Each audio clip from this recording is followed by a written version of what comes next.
My name is Hussein. Hello, I am Hassan. This is a Chillers podcast where we talk about different cities and cultures from all over the world. My brother and I, we love meeting new people and exploring different cultures. We believe that exploring new cultures is helpful because you will widen your perspective of the world, you will learn a lot about the humanity and how it differs worldwide, and also you will learn a lot about yourself by seeing yourself through others' eyes. Thanks for tuning in.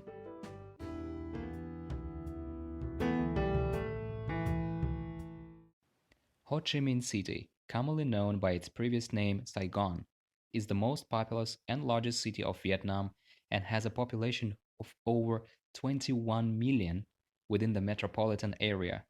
Located in the southeastern Vietnam, Ho Chi Minh City is the economic and financial center of Vietnam and plays an important role in the country's culture and scientific developments.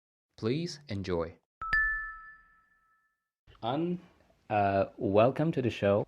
I happy to do that. Can you tell us a little bit about yourself? Where are you from and where are you now? Firstly, I want to introduce myself. My name is Anh Nguyen, but you can call me Anh. And I'm from Ho Chi Minh City, the biggest city in my country, located in the south of my country, but it's not the capital. And it's the second biggest city in my country, the capital. But my city is the biggest city in Vietnam. But currently, I'm working in New Zealand, and I have been in New Zealand for over 1 year. Wow. And I get stuck here early, and there's no flight back to my country. But I enjoy my life in New Zealand now, so it's not too bad. Wow, that's good to know. Yeah. And your name, An, is it a common name in Vietnam? Because I never heard this name before. Yes, it's like one of the most common name in my country. And not only my first name is An, but my last name is Nguyen. It's the most popular surname in my country and also around the world. Wow. That is, the top 10 most common surname around the world. But I'm not really sure about that. I just read it somewhere on the internet. Wow. And do you know what does mean? You can imagine that. And it mean depends in the context, but it mean general brave. Wow. Brave. Wow. Brave. That's a good name. Yeah. And you know what? Yeah. When I took the university entrance examination, and all the people in my rooms have the same name with me. Wow. Wow. Yeah, so it's very common. Everyone in the room have the same name with me, so it's very funny. Oh, I see. Interesting. Good. How do people greet each other in your hometown? How do they usually greet each other? Shake hands, hug, or do something else? We usually say ciao. Ciao? When we want to ciao. But it's like informal, but it's for formal things. We usually shake hands. Shaking. But we never hug. We never hug in my country. If in the family, it's okay, but just friends or colleges or something like that, we never hug. We usually like say hi. Ciao, it means hi in English. Yeah. And or shake. That's all. Wow. And even if you don't see each other for a long time, you still don't hug each other. For example, if you go back hometown, you will not hug your friends or family? No, never. Wow. Never.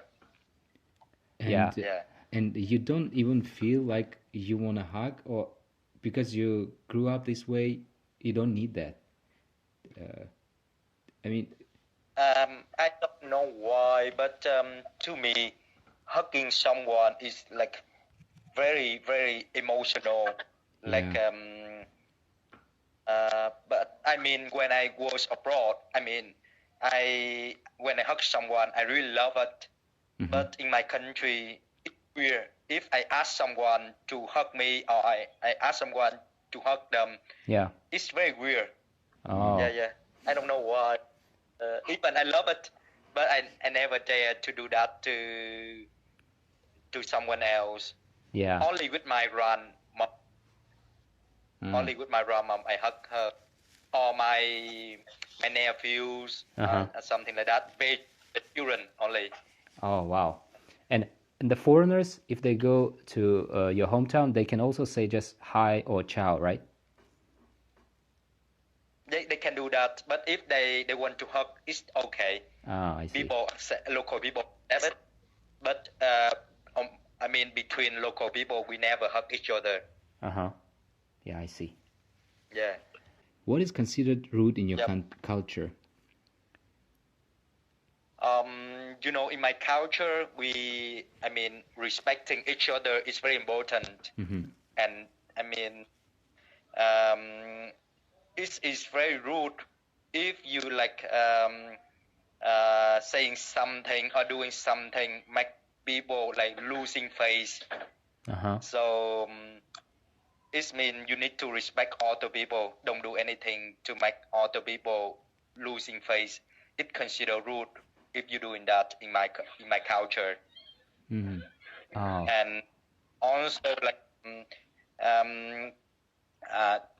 in some special areas like Pagoda or religious area or in the working place, you need to wear properly.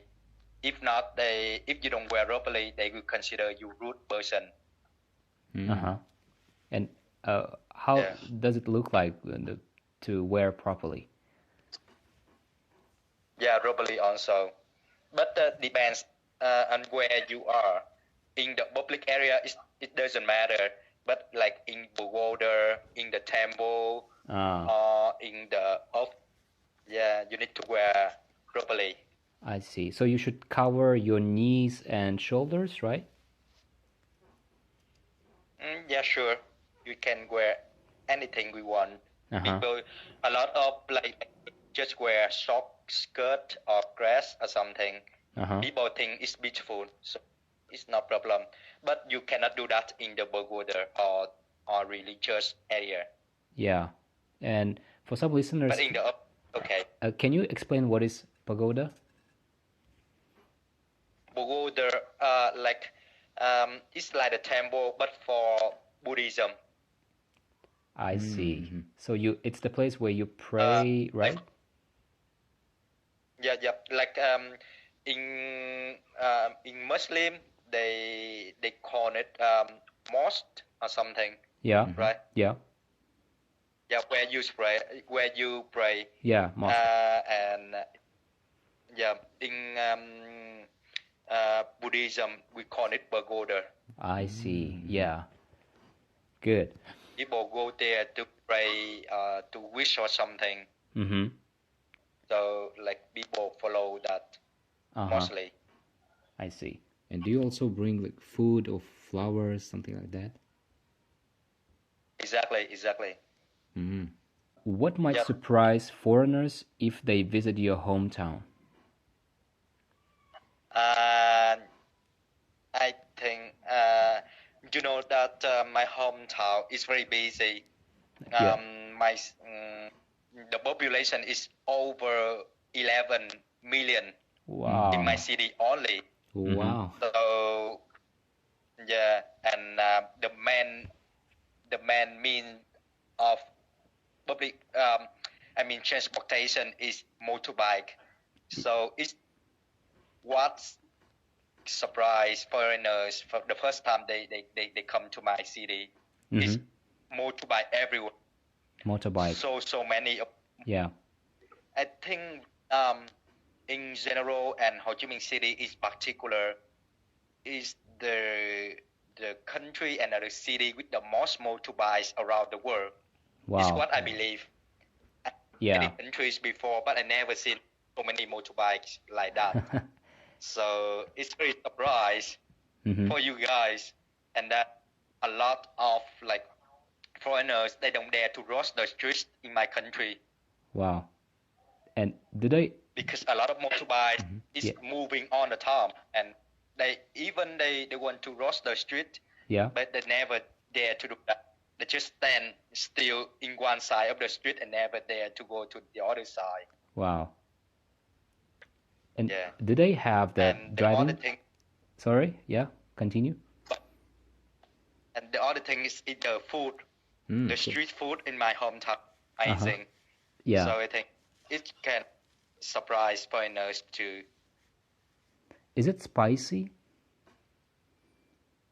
Depends. Actually, the food in my hometown is quite diverse because, like, it's the biggest city, and the job opportunity there is very good.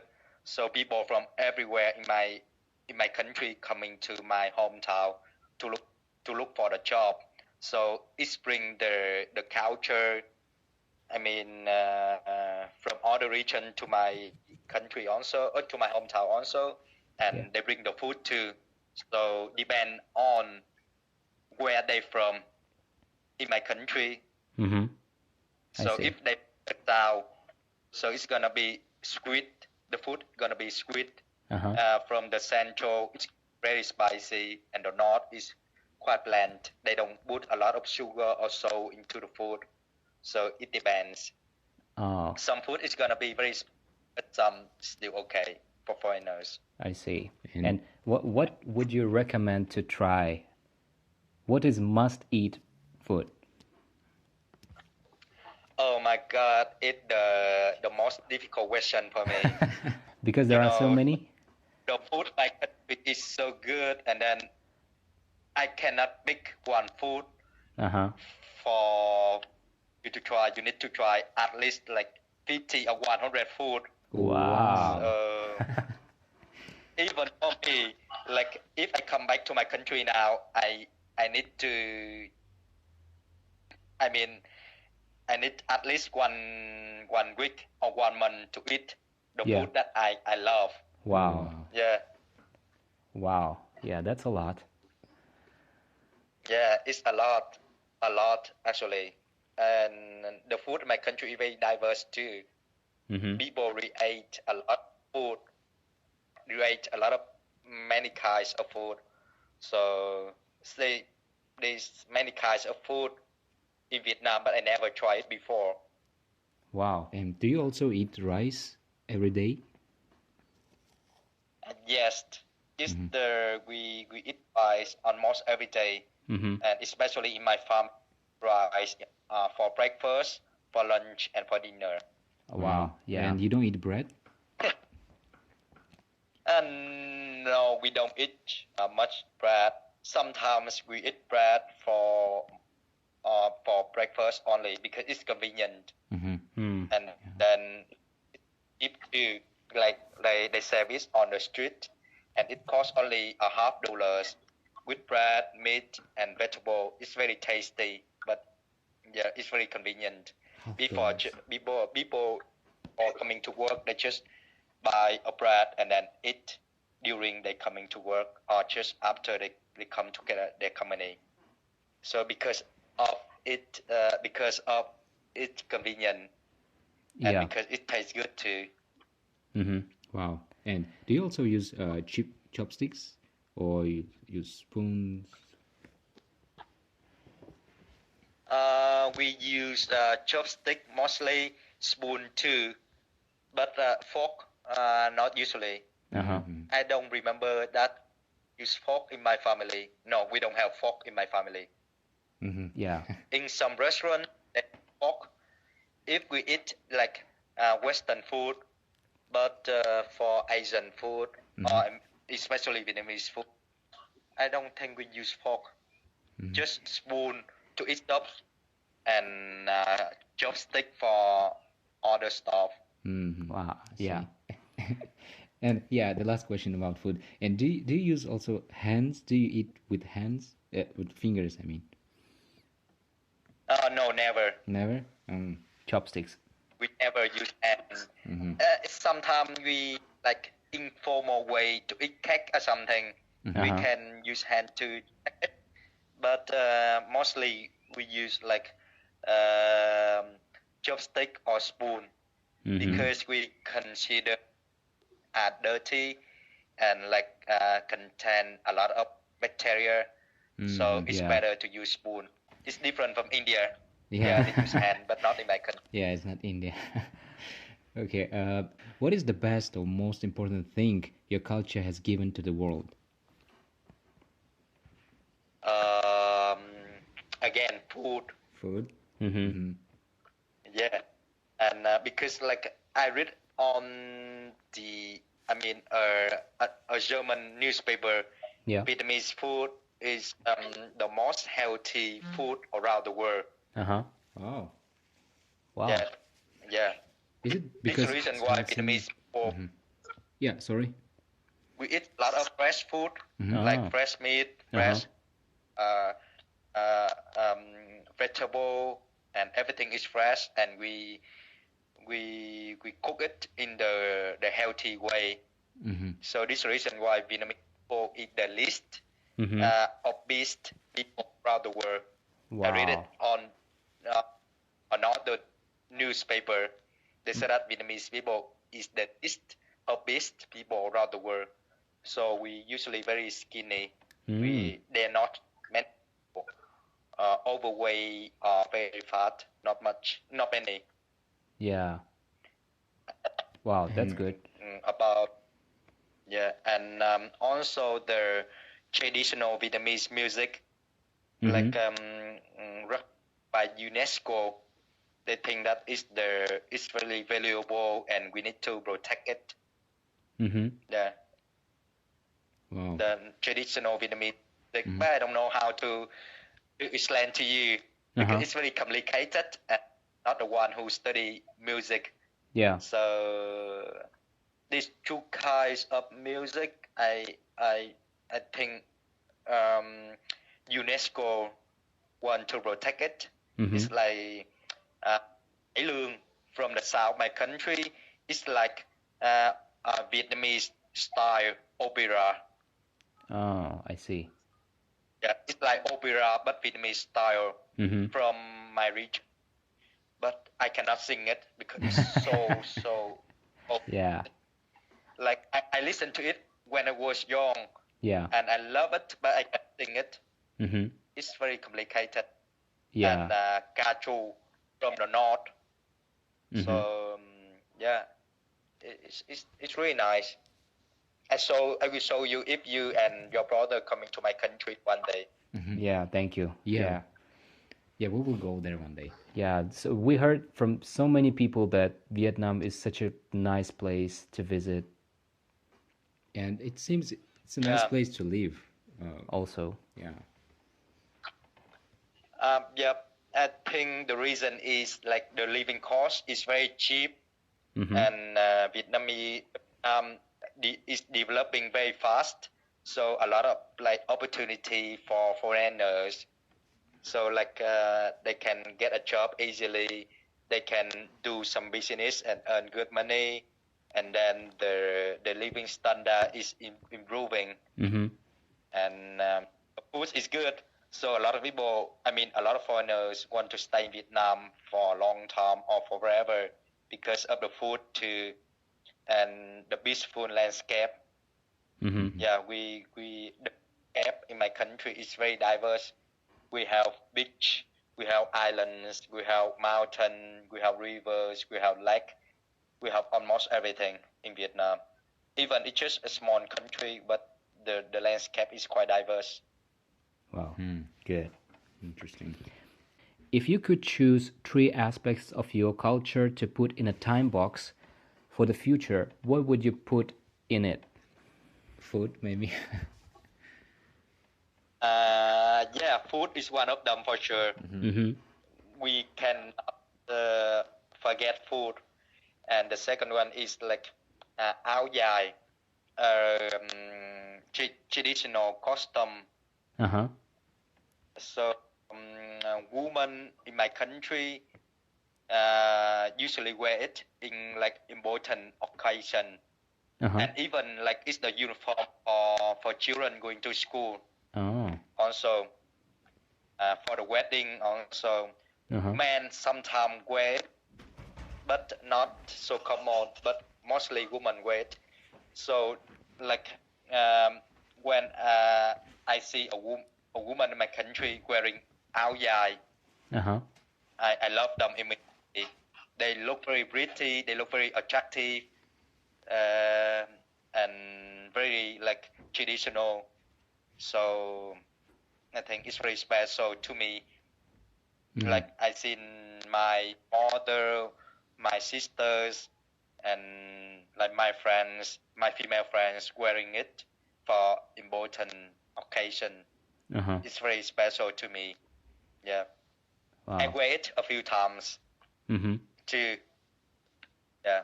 So we call it áo dài. It's the second things I want to put in the box.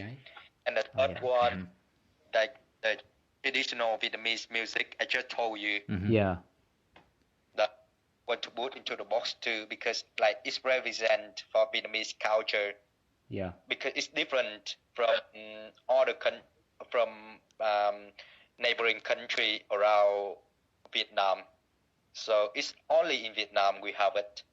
So I mean the traditional music. Yeah. Wow, that's a good combination. Yeah. And do you have a unique musical instrument, very different from the rest of the world? Yeah, we do have some special musical instruments, but I don't know how to explain to you. I will send you some picture later. Okay. But the sound is very very special, very very special, and depends on the region of my country. They have like different musical instrument. What culture besides your own do you admire and why? I think like in our culture, we do the ancestor worship, like after your, after our family member pass away, we still have the altar in the house to remember them, and like we do the worship also, and we also respect older people in the family, and the family value is very important to us. So it's what I really value, and I really love it, and I want to I want that tradition, keep it for the next generation in my country, respecting older people, and after they die we still remember them, and like do the like ancestor worship is what I want see. to. Yeah. Yeah. And is there any other culture besides your own you admire, you like? What else? Let me think. I mean, another culture, like maybe Chinese or New Zealand culture, you admire. admire. In another culture? Not Outside of Vietnam. Outside of Vietnam. Yeah. Let me think. In Middle East and in Central Asia, I really admire. It's like how they treat the guest. Oh, yeah. Yeah. Like I read it somewhere that they consider guests like God. This means it's the gift from the God.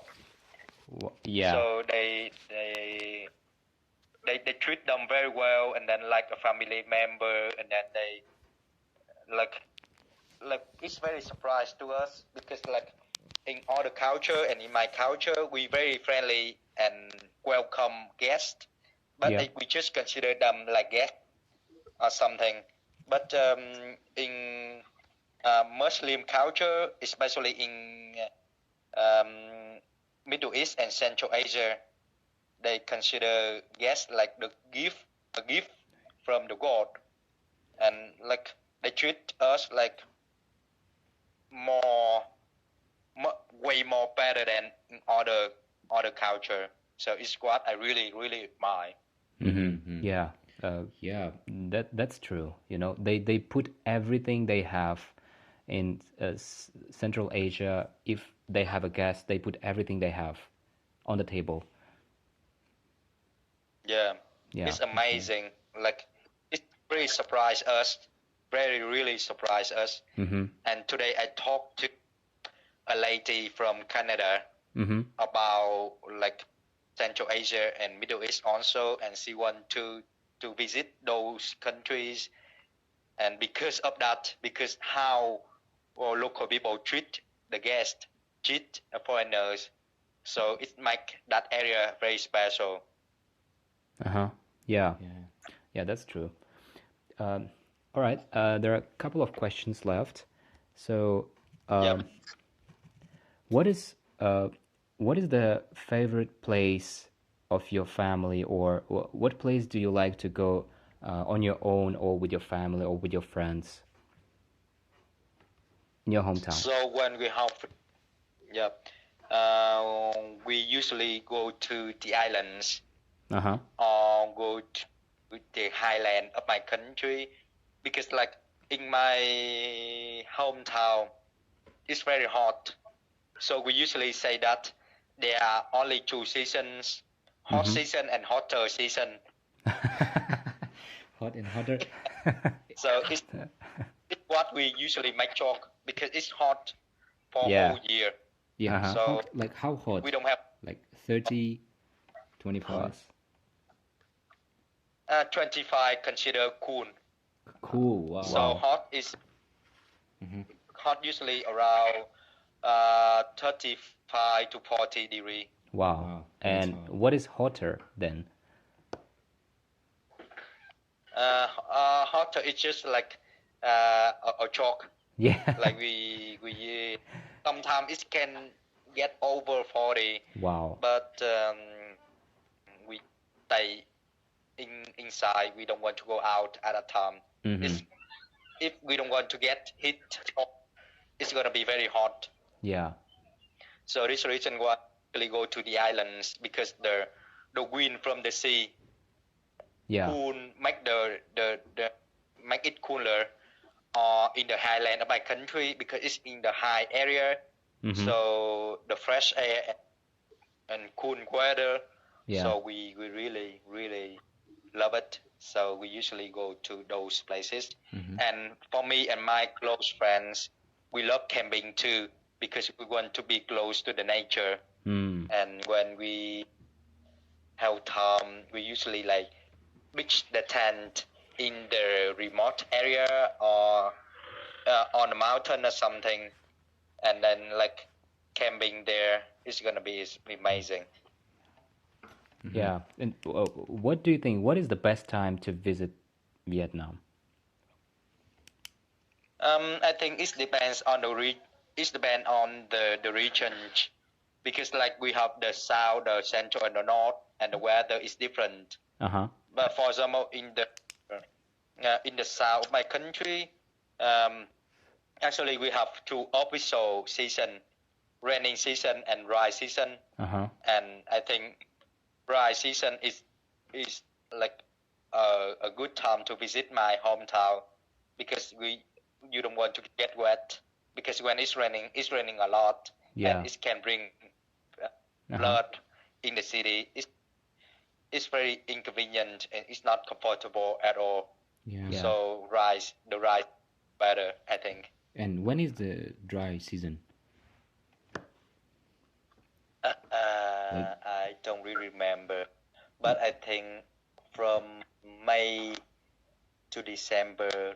No, not really. Yeah, something like that. I'm not really sure. Sorry. Yeah. Oh, it's fine. Yeah. Yeah. Okay. And I'm not really remember, but usually around maybe from December to May. Something. Sorry. no, it's fine. All right. It's okay. I Okay. will check later and tell you later. Uh-huh. Okay. And the last question, if a group of people just came to your hometown, what advice would you give them? Like to be more careful or not to go somewhere? What advice would you give them? Yep. In general, in my hometown is like very safe, and Vietnam too. But something you need to be careful. The first one is how to cross the street, because I told you before that it's always busy on the street. So when you want to cross the street, just go straight and don't hesitate, because like the driver will avoid you. Yeah. You just go straight and then confidently, and it's gonna be okay. I see. And the other thing, like because like driving motorbike is very convenient, so most of foreigners they rent or buy a motorbike and ride my hometown and also around Vietnam, and it's okay. I think it's the best way to explore my country, because you can see authentic that all the people, I mean all the tourists traveling by bus cannot see. So I think it's the best way. But the traffic in my country is crazy, so you guys need to be careful, very careful when you drive on it, because a lot of accidents happen for foreigners in my country, and some very serious, because like you need to know how to drive and drive carefully and slowly. Because like I don't want to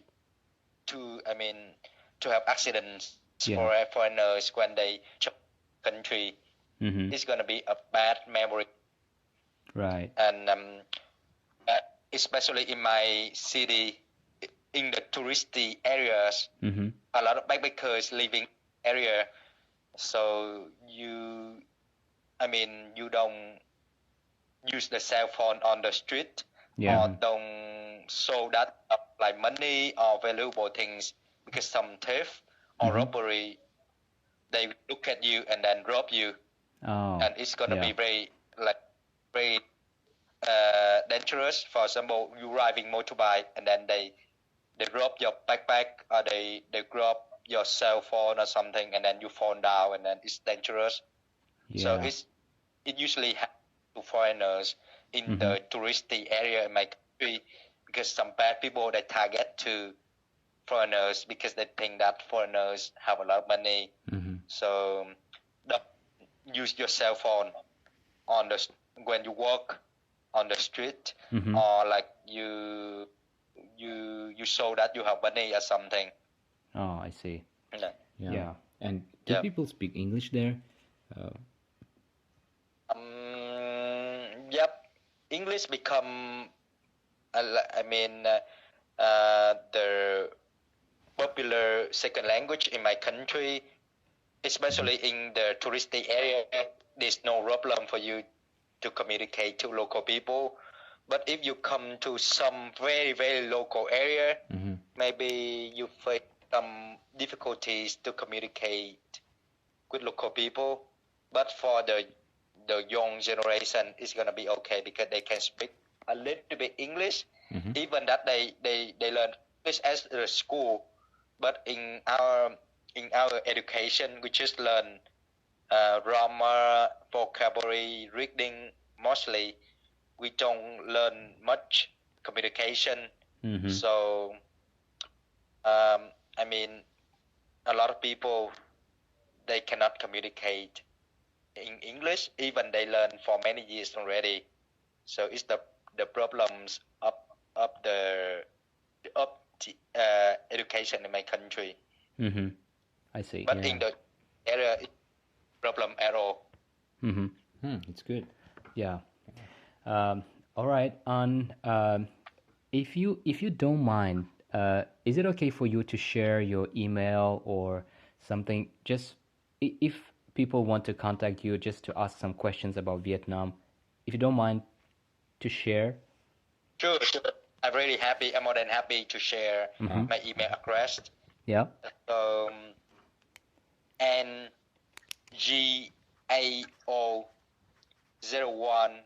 NGAO010388 #8. Got it? Yeah, Gmail. gmail.com. Mail.com. And Okay. can you spell your name, please? Your name and full name. My full name is Nguyễn Tuấn Anh.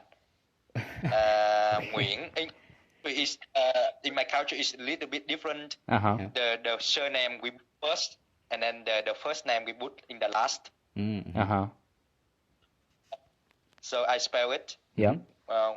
NGUYEN. It's my surname. Uh-huh. My middle name is TUAN, and my last name, my first name Anh, as you know, ANH. Yeah. Got it. All right. Thank you very much for taking your time. We also learned a lot of things, and Yeah, we it have was- more desire to go to Vietnam. Yeah. Yeah, Sure. thank you very much. It was very interesting. To come to my country, it's my pleasure to be the local guy for you. I'm happy to take Thank you you. around, Thank you. to introduce you the culture, the food, and everything. Wow. Yeah. You and your brother. Yeah, we will go there one day for sure. Yeah. And you're also welcome here in Tajikistan. Our family knows you, and we will be happy to see you here. You and your family.